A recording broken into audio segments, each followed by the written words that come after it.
Сәлеметсіздер ме оқушылар, сауат ашу сабағын бастайық. Бүгінгі сабағымыздың тақырыбы балалар, ұлттық тағамдар, мәтін. Бұл сабақта балалар сендер мұғалімнің көмегімен мәтін жанрын анықтайсың. Жазу жолын, жоларалық кеңістікті, жолдың жоғарғы және төменгі сызығын сақтап, әріп элементтерін каллиграфиялық талаптарға сай жазасыңдар балалар. Балалар, біз неке сауат ашу сабағынан ұлттық тағамдарды өтіп жатырмыз. Бұл бөлімде балалар қазақтың ұлттық тағамдарымен танысамыз. Қазақтың ұлттық тағамдары, түрлі тағамдарымыз көп, е? Ұлттық тағамдарға бешбармақ, қазы-қарта, жал-жая. Ал бүгін білетініміз балалар қазақтың ұлттық сусындары туралы. Ал балалар, ребусты шешейік. Егер осы ребусты дұрыс шешсек, біз балалар мына жерде көріп тұрған ұлттық тағамдардың алғашқы әріптерін қосып оқысақ, сол кезде бүгінгі тақырыбымыздың атауы шығады балалар.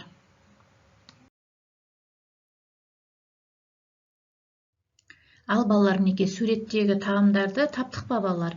Олай болса, неке бірінші суретте май тұр, сармай, екінші әсіп, үшінші талқан, төртінші ірімшік, бесінші нан. Май дегенде алғашқы әрпі М, әсіп дегенде алғашқы әрпі Ә, талқан дегенде алғашқы әрпі Т, ірімшік дегенде алғашқы әрпі І, нан дегенде алғашқы әрпі Н. Сонда қоссақ балалар мәтін деген шығады. Ол біздің бүгінгі тақырыбымыз екен балалар.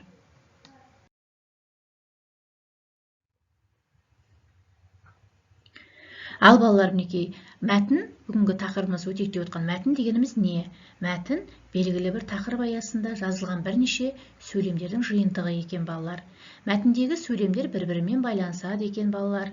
Және мәтін негізгі ойға құрылады. Мәтінге ат қоюға болады екен балалар. Мәтіннің балалар үш түрі болады. Әңгімелеу мәтіні, сипаттау мәтіні, пайымдау мәтіні. Ал балалар, жұмбақты шешейік мінекей. Кезекті бір жануар, үстінде екі тауы бар. Мойыны ұзын, көзі үлкен. Бұл не, өзің тауып ал. Ал балалар, тауып алыңдаршы кәнеке, бұл қандай жануар екен? Жарайсыңдар, бұл түйе екен балалар, е? Өте жақсы. Төрт түліктің бірі балалар түйе екен, е? Түйе шөлге төзімді жануар. Ал енді осы түйе сүтінен дайындалатын тағам шұбат деп аталады екен, е? Ал балалар, сендер шұбат ішіп көрдіңдер ме?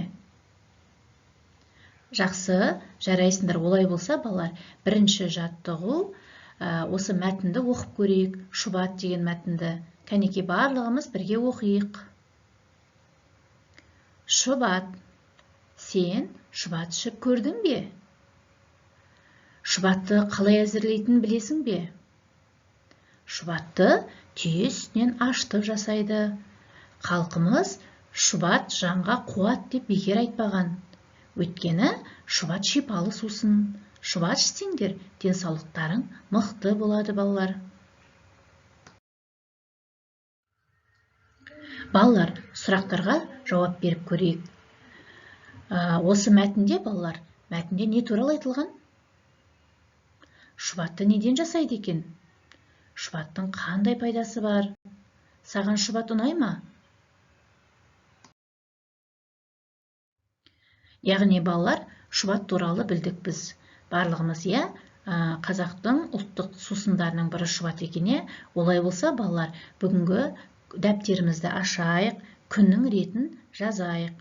22 сәуір, сынып жұмысы.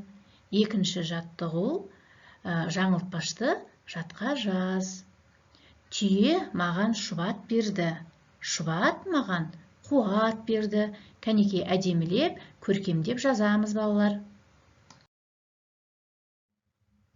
Балалар, екінші жаттығуды жазып болсақ, үшінші жаттығуға мән берейік. Үшінші жаттығу ребусты шешуіндегі сөзді қатыстырып, екі-үш сөйлем құрап жаз дейді. Балалар, не көріп тұрмыз? Бір санын көріп тұрмыз, және допты Сонан кейін тарақты көріп тұрмыз. Енді бір санынан бір деген кезде соңғы екі әрпін алып тастаймыз. Б қалады. Доп дегенде алдыңғы д дыбысы мен соңғы п дыбысын алып тастаймыз. О дыбысын. Одан кейін тарақ. Тарақ дегенде соңғы үш әріпті алып тастаймыз. Сонда балалар қандай сөз шықты? Дұрыс айтасыңдар балалар, жарайсыңдар. Реустың шешуі бота екен. Яғни түйенің төлі бота екен, е? Төртінші жаттығу. Сурет бойынша әңгіме құраңдар. Суреттен нені көріп тұрмыз балалар? Бір өркешті түйені және түйенің төлін, түйені сауып жатырған ананы көріп тұрмыз. Ал балалар, сурет бойынша әңгіме құраңдар. Жарайсыңдар. Түйенің екі түрі болады екен. Бір өркешті түйе нар түйеге жатады. Екі өркешті түйе айыр қоспаққа жатады. Түйе киелі жануар екен. Оның пайдасы мол екен балалар. Түйенің сүті өте майлы болады. Одан ірімшік, құрт, шұбат жасайды. Шұбатты адамдарға қажетті дәрумендер көп. Шұбат өкпе, асқазан, қан аздық, ішек ауруларына пайдасы зор екен балалар. Балалар, бүгінгі өтілген тақырып бойынша кері байланыс жасаймыз. Бүгін біз қазақтың ұлттық сусындары туралы өттік. Осы әріптердің ішінен байланыстырып, ретімен қойып, осы ұлттық сусындарды табамыз. Жарайсыңдар балалар. Айран, шұбат, қымыз, көже, сорпа, шәрбат, сүт деген сөздер шықты. Бұл қазақтың ұлттық сусындары екен балалар.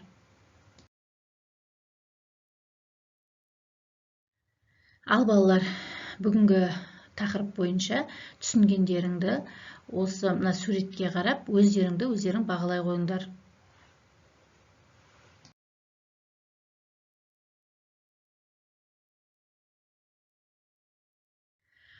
Осымен сабағымыз аяқталды. Назарларыңызға рахмет. Сау болыңыздар.